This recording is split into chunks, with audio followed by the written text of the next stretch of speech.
Hey, Babel, how are you? Hello, I'm fine. What about you? I'm doing great. It's a beautiful day here in the Czech Republic, so yeah, everything's going really well. It's really cool. My day was good too. I just returned from my work and have dinner, and now I'm ready. I'm glad to see you here. What time is it there? 7 p.m. Okay, gotcha. Yeah. Pretty much same for me. Got off class today pretty early, so been doing some work, and then um, after this, I'll just be able to relax. So yeah, pretty Let's excited start. as well. Let's start. Okay, yeah, I'd love to.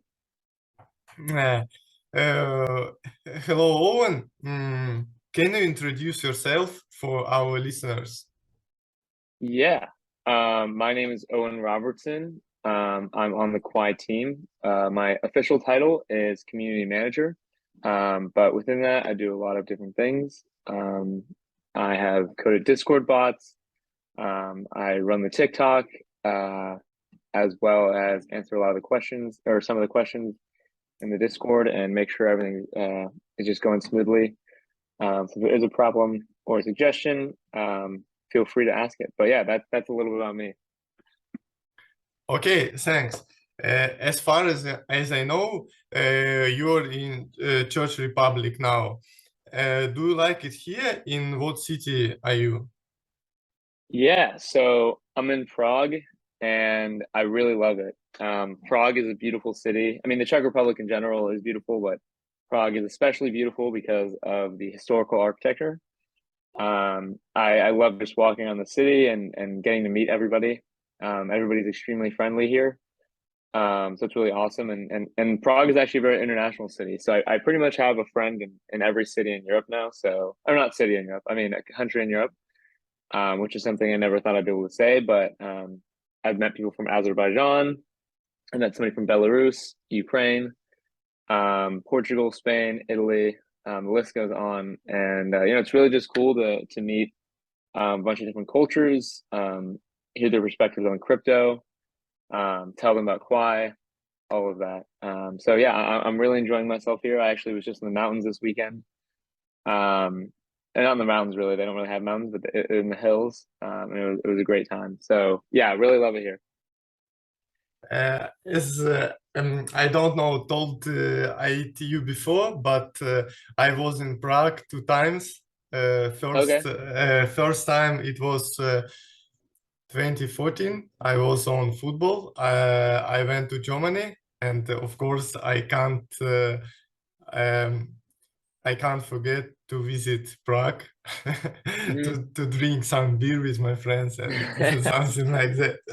It's uh, Yeah. it's a really cool time. And Yeah, they say beer is cheaper than water here, and I have found that true.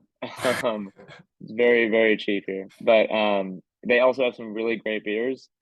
I mean, I noticed it immediately, but it's significantly better than the United States for sure. and do you agree with that opinion that beer in Prague is more cheaper than water?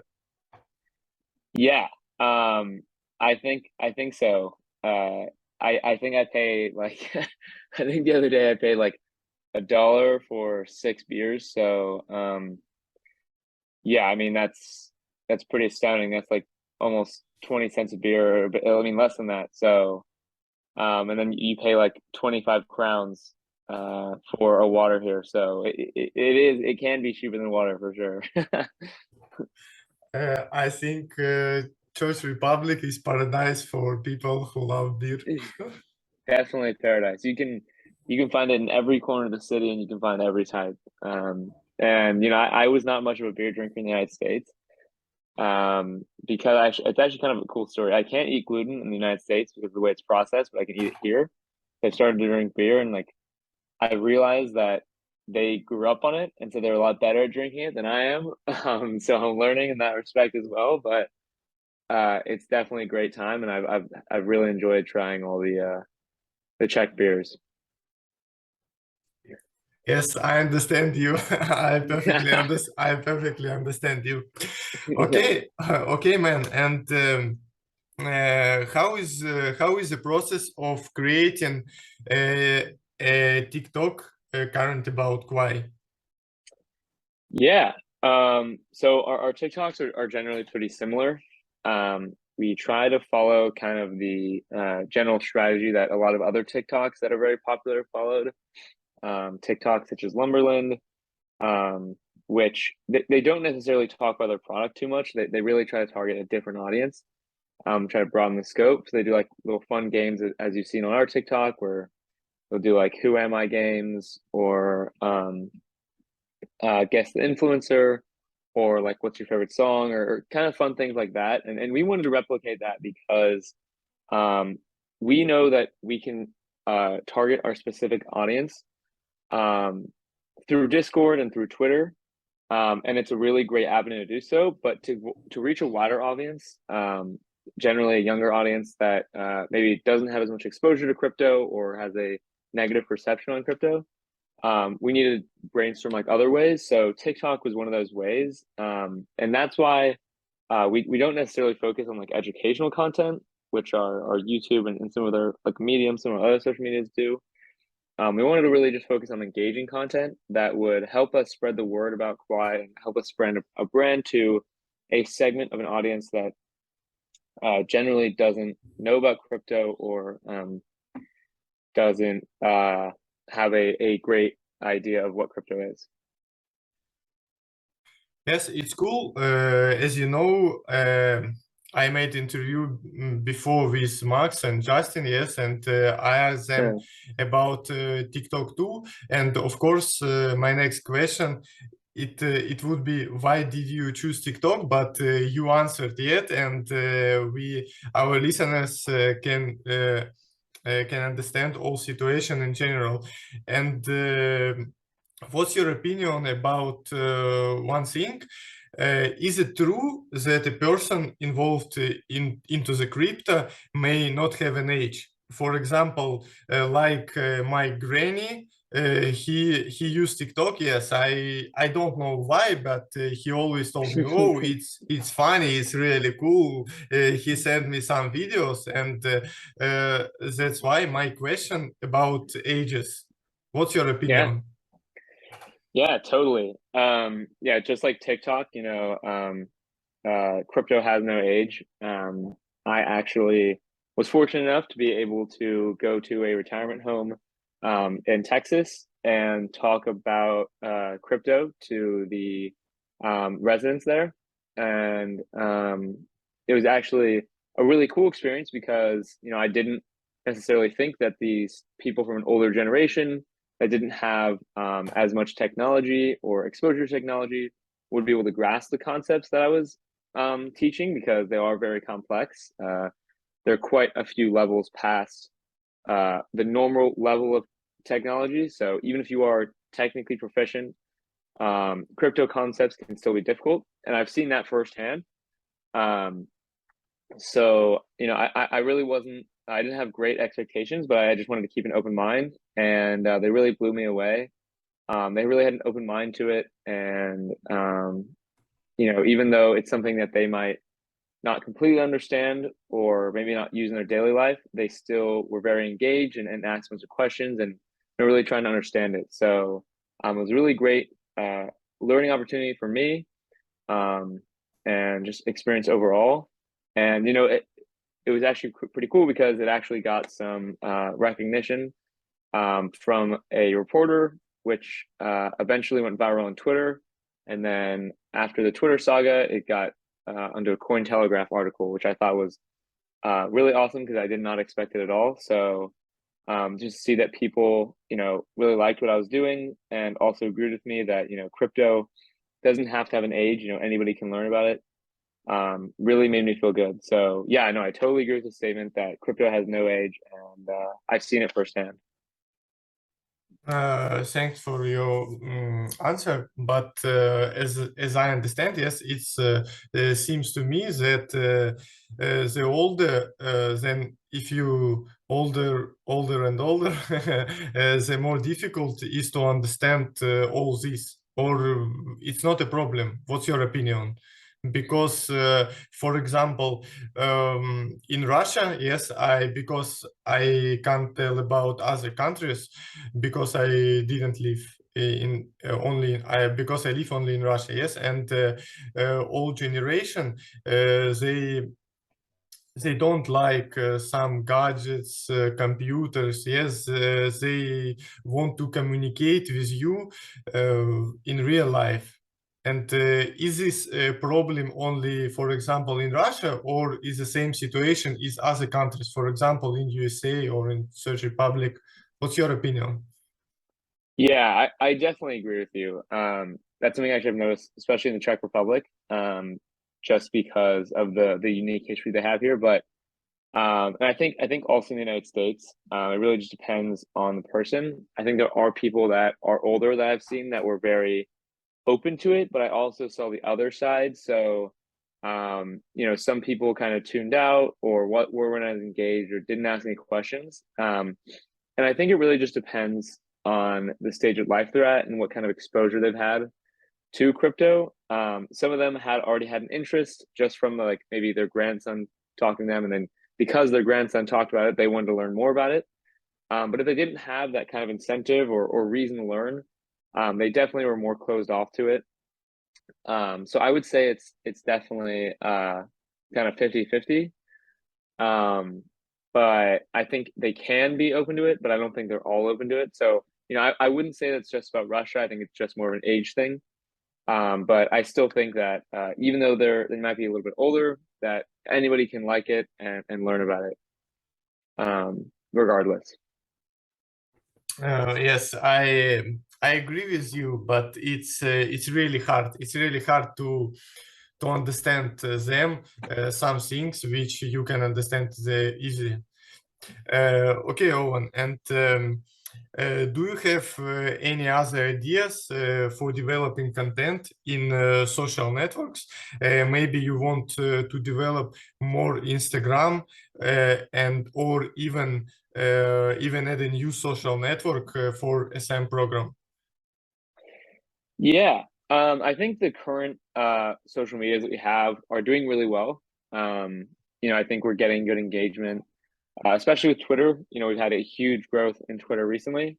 And I think the traditional avenues are kind of the most important right now. I think there are some decentralized ones that I think we'd love to explore in the future, but centralized ones such as Twitter, Medium, and Discord are kind of doing well. I think that mainly is because a lot of the crypto audience is focused on those platforms.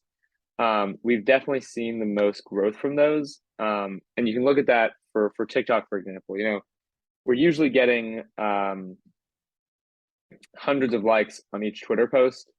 But on TikTok, where we only get about 50 to 80 on each post. So, I think it's because of the experimental nature of that audience. But I think the main ones are the ones that really allow us to connect, and the periphery ones, such as TikTok, Instagram is popular as well, but I would say it's on the periphery, just because it's not as maybe as impactful as the other ones. But I think as time goes on and we do grow as a team and as a community, that there will be more social media that we have. But I think right now, the main ones that have had the most growth are the ones that I think that we should focus on, and I think that we are focusing on.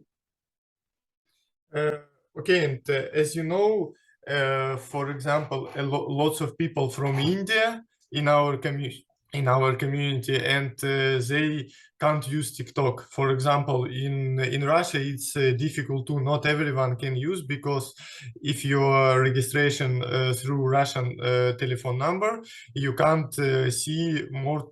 You can't see content from Quai network. I understand that sometimes you can use VPN, sometimes no. Maybe as I read chat today, one person have a suggestion to uh, to post, for example, videos from TikTok in YouTube, yes, like shorts. What's only your opinion? I understand that all team must think about it, but what's your opinion about it? Yeah, I mean, ultimately, I think we make content for the community. So, if the community wants to see content on something like YouTube Shorts, we'd love to put it on. I'm not directly in charge of YouTube, so like you said, it is a decision for the entire of the team to make. But I don't think it will be a no. I think we're always open to meeting the people where they are. So if they want it on a different platform because they're censored from a certain platform, we would love to open it up. So um, yeah, I definitely think that we'll be adding that to YouTube Shorts, and maybe we'll see bigger numbers on that, and it might have been a really good decision. But we'll definitely be open to exploring that because we do want to make the content open to everybody, regardless of nationality or location. Sounds good, Owen. And as you told me before that you're a community manager, but you like to create something bots, yes, and of course not everybody love him, but Centurion is our star because he really helpful and useful. Uh, can you tell us? How how uh, how how did you create this bot? Why you want to do it? Yeah, something that I noticed just being in the crypto atmosphere, even before Quai, there was sometimes a lot of spam, just a lot of messages that weren't really substantive, but they're just like greets or they're in the wrong channels. And I noticed that as well in Quai. It was actually kind of a big problem for us. So that was kind of the main reason that I created it. And when I was looking at the available solutions, there really wasn't any. There was some, but a lot of the times they were either not operational at the time, or you could only do a certain amount of words. So then I went and created the Centurion bot. It actually was a really great experience because I got to learn more got to experiment more with my Python skills, which I really enjoyed doing. Currently, Centurion is down because of an issue, but I actually just figured it out right before this interview. So I'm really happy about that. So that should be up very shortly. And we can get it back and deleting spam in the channel. But yeah, it's actually got some funny lore to it. If you are spamming the channel on one of the words, it will send you a message. A lot of people have their DMs turned off, but if you don't, it'll send you a message basically asking you to not spam, and it will actually change depending on your role. So if you're a plebeian, it'll give you a message as if you're a plebeian, and if you're a apostle, it'll give you a role give you a message as if you're apostle. So I think that it's a little bit of humor added to it, and you can actually check that humor in the GitHub. It's all open source, so you can actually see that there's a shut-off switch. So just in case that Centurion starts deleting too many messages, if there's a bug, for example, there's some pretty funny responses, such as friendly fire or Centurion, you're killing the children, please stop. So there's a little bit of humor in it, which I really loved about it. Yes, thanks. As I understand now, as what I see in chats, yes, every day, it was really useful and helpful because people uh, people remember situation before Centurion and with Centurion. It's really perfect.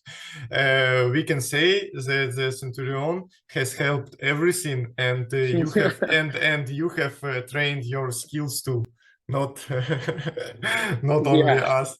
It's really good. And I want to ask you one question. Can you tell our listeners what Quai does mean for you? Yeah, I actually love to because I had a very interesting journey in crypto. I got into it in 2019, and I really got into it because of the values.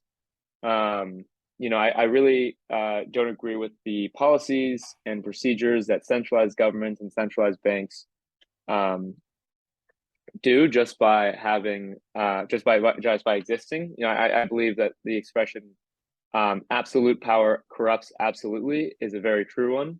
I think no matter what, if you have a centralized government, it's not going to be representing the people, it's going to be representing the majority.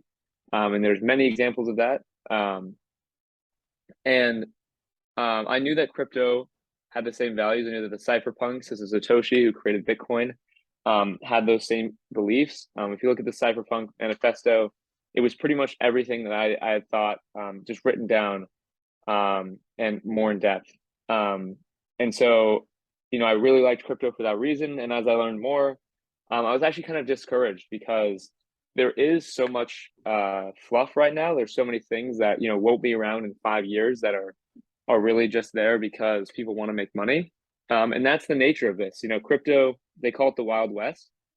And it's the Wild West because there's not a lot of regulations, but also, you can make money so easily. All you need to do is copy some code and you can create a full-fledged project. So, I think that is really great because it's open source and allows anybody, regardless of their background, to really jump in. But it also means that you have a lot of scams, you have a lot of people that are just in it for the money or are uh, do it do it maybe originally for a specific purpose, and then they get a lot of money and they kind of change their ways and have greed affecting their decisions. And I think that eventually made me not want to do crypto anymore. I didn't really see that it was aligned with my values, but then I discovered Quai, and I realized that like they had all the similar values that I had when I first got into crypto, which was genuine decentralization. I mean, security is a value, but it wasn't something that it's something that I value a lot, but it wasn't like the biggest reason. It was really, making the world more fair. And I think you can do that through decentralization. And I think the only way that you can really truly do that is with proof of work. Um, and at the time when I was being discouraged about crypto, everything I had seen was proof of stake, which I personally think is not a viable solution for decentralization. If you look at Ethereum right now, Kraken or Coinbase could almost shut down the network and censor transactions. So, it's something that I don't think is viable for the long term. I think proof of work is really the only way, and I think Quai is one of the only ways to actually create a scalable proof of work. So yeah, that's why I really like Quai, and that's kind of how I got here as well. Thank you very much. You speak so quickly. I must Yeah, I must to translate more information because of course I understand your answer, but it's better for me to read after when I will be translating. yeah. I Uh, can I can definitely speak slower. I have definitely gotten the comment that I speak very fast, especially when I was teaching the older generation. So yes, I will try my best to speak slower. no worries about it because I'll make a translation into Russian, for example, and people who speak English they can see it in original view. Okay. Thanks for the interview, man. Good luck. Yeah, well, thanks so much. And in 4 months, I'll be able to do the same interview in Czech. So I'm looking forward to seeing you then.